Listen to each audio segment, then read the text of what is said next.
محمد ما آماده ایم برای جوابی سوال شما. آقای من در مورد همین و تفاوت اختصاص قرار گرفتن روزنامه‌نگاران میباشد.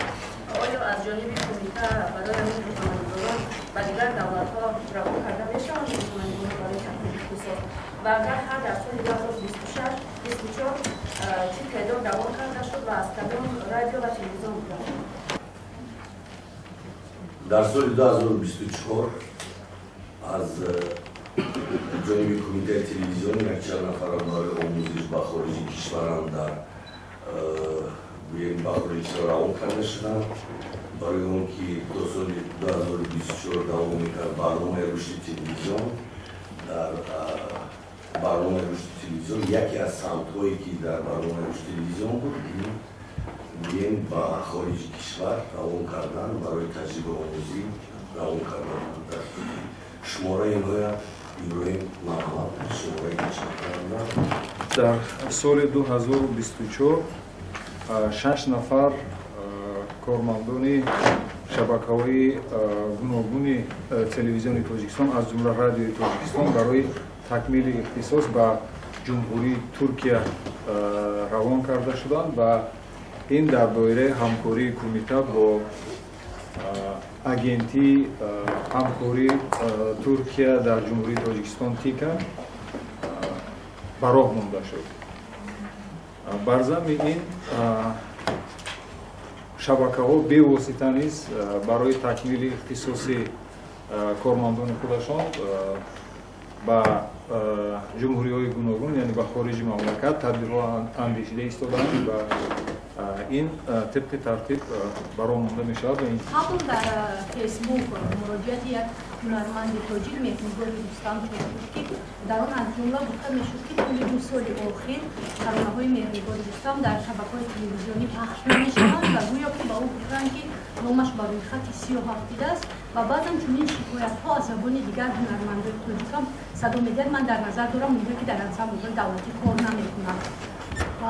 мехостам донам ки то кадом андоза ин чиз ҳақиқат дорад ки мегӯяд номашон ба рӯйхати сиёҳ афтидааст. ин чӣ гуна рӯйхати сиёҳ аст ва киҳо ба ин рӯйхат дохил карда мешаванд агар чунин рӯйхат вуҷуд дошта бошад? дар мавриди саволи аввал барои бием ки рӯйхати сиёҳ ман ба шумо мегӯям ки ягон рӯйхати сиёҳ вуҷуд надорад. қабл аз ин ман роҳбари шабакаи фарҳангии ки дар сафина будам, марҳамат дар канали сафина кадом сарояндае ки дар ҷумҳурии Тоҷикистон берун аз онам истиқомат мекунад дар эфири шабакаи телевизиони сафина ҳаст. лекин барои баромад кардан дар инҷаш аҷиб шумо як гапи аҷиб мегӯед ки рӯйхати сиёҳ дигар сарояндаҳо гуфтанд ки ба он аст. ҳар як эҷодкор, ҳар як нафаре ки барномаро омода мекунад фарҳанги он ҳуқуқро дорад ки киҳоро даъват кунад, киҳоро даъват накунад. дар ҳолате ки шумо медонед дар барномае ки аз коргардон дорад, муҳаррир дорад, чорабиниҳое ки ба ҷашнҳои мо, ҷашнҳои миллӣ мо вобастагӣ дорад, дар онҷа даъват мекунанд, мебиёнд иштирок мекунанд, мехонанд. ягон мушкилӣ надорад. то ҳамин имрӯз ман ягон рӯйхати сиёҳ дар ҷараёни ягон рӯйхати сиёҳ нестам. تلویزیون و رادیو سه مشکلات اساسی که این در مورد اول باید حل کنه کدام‌هایی؟ کادر، مشکلی کادری نوابسته از اونی که این فقط گپ درباره ژورنالیست نمی‌رود، گپ درباره صدابردار می‌رود، نواربردار می‌رود، این گپ درباره صداگذار می‌رود. اون تا اون سطحی که یک تلویزیون حرفه‌ای شود.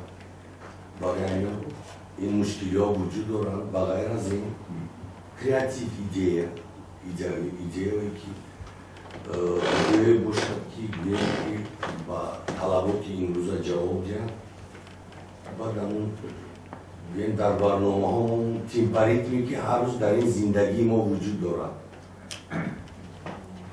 با همون در برنامه‌ای که هست این هم وابستگی دارد از همه این سمت‌هایی که از همه این پاراگراف‌هایی که ما گفت زدیم.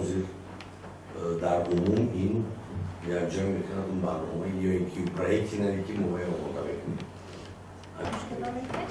بعداً قبلا در دوره راهداری رئیس نو چند محدودیت‌ها در تلویزیون جاری شده بودن، مثلا پخش مترو نقطه گذاشت کنید بوده یا اینکه پخش چی نفهمیدم؟ نیکرولو و این مانند چند محدودیت‌ها بودن، آیا آنها لغو نسبت نیکرولو من فکر نمی‌کنم که الان مشکلی دارد نیکرولو که هر نفرهای هنرمندان هستند که نفرهای مشهور کشور از اون یکون مشکلی نداره که اون نیکرولو در تلویزیون ها افکتی چطور نمی‌کنم مشکلی باشد که ما نسبتی صحبت کنیم که در این نشستی مردم یکون مشکلی نداره. بعداً درباره برنامه‌های حجمی که قبلا هم تصدیق کرده داشت که واقعاً سال‌های اخیر کم شدن برنامه حجمی در تلویزیون‌ها برای چی هستند و انتظار شدن ممکن است که این بعد برنامه‌های حجمی در تلویزیون‌ها بیشتر پخش کرده شود. لیکن مشکلی زیادی که ما داریم در این ژانر حجم این وجود دارد. وجود دارد برای چی؟ تلویزیون‌ها آماده‌اند با اونا همکاری کنند. اون نفرهایی که با حجم حرفه‌ای با حجم پروفسیونالی سر کار دارند با اونها ما آماده ایم قرارداد امضا کنیم بیاین برنامه سازن که یگان تلویزیون همه تلویزیون‌ها میدونن رهبران میدونن که کانتنتی که میبیاید از بیرون از تلویزیون‌ها این که وابستگی ندارد به کارمندان تلویزیون ایجادکاران اونها حجم نگاه شدن میتونن کنند لیکن کانتنتی که از بیرون میبیاید آمدن قرارداد امضا کنند این دیگر اون کانتنت بیپول نمیشود باید یه مبلغ‌گذاری کردن در کار که یک برنامه نو پیدا شود. برای همین این مشکلی هست دوامی 2 سال آخر است که من دائم مراجعه میکردم ما هنرمندان میشناسیم امیدوارم که حاضر در این سال با مراجعه میکنیم خواهش میکنیم که بیان برنامه در ژانر حجم آماده کنند برای این کانالایی که هست برای فرمتی فرهنگی دارن و نوابسته از اون در دیگر کانالایی که از روی سرکه‌ای که دارن بعضی روزهایی که هست اون روزها از روی سرکهشون هم برنامه حجمی هست که تئاتر و موسیقی اون هم هست من یک راهبر شبکه حوالا موزر تلویزیون تاجیکستان با دستگیری رو برای کمیته با گروه اعضای گروه علاقه شهرنامه همکاری به نظر رسانیده شده است. شروع از همین هفته کار را آغاز میکنیم. علاقه مفهوم‌های ثبت و سینری آماده شده است. در این برابر محفلی ظریفان که همگان بودیم سالهای قبل پخش میشد. علاقه روزهای نزدیک با ساختارهای داخلدار و شهرنامه به نظر رسانیده شده است و کار را آغاز میکنیم. به انجام رسید با یک بسیار نتیجه خوب هم داد. پخش تلویزیون رقمی از 65 از 8 پولیزی که بود و 86 رسانیده شد. حاضر سالهای دیگر میدونید شما که این کاری نیست که گوییم در دوامی 2 سال یا 3 سال به انجام بیاید. پخش تلویزیون این مرحله میخواهد در تمام جمهوری این حدودی تمام جمهوری تاجیکستان یک قسمتی شما میدانید که لندشافت های کوهی که ما داریم اما این باید به نظر گرفته شود. برای همین روز برنامه نوی آماده کرده است این دولتی رشد پخش تلویزیون فکر میکنم که مرحله و مرحله این مشکلی که شما گفتین ما باید انجام میتیم و بررسی میکنیم با همه شما.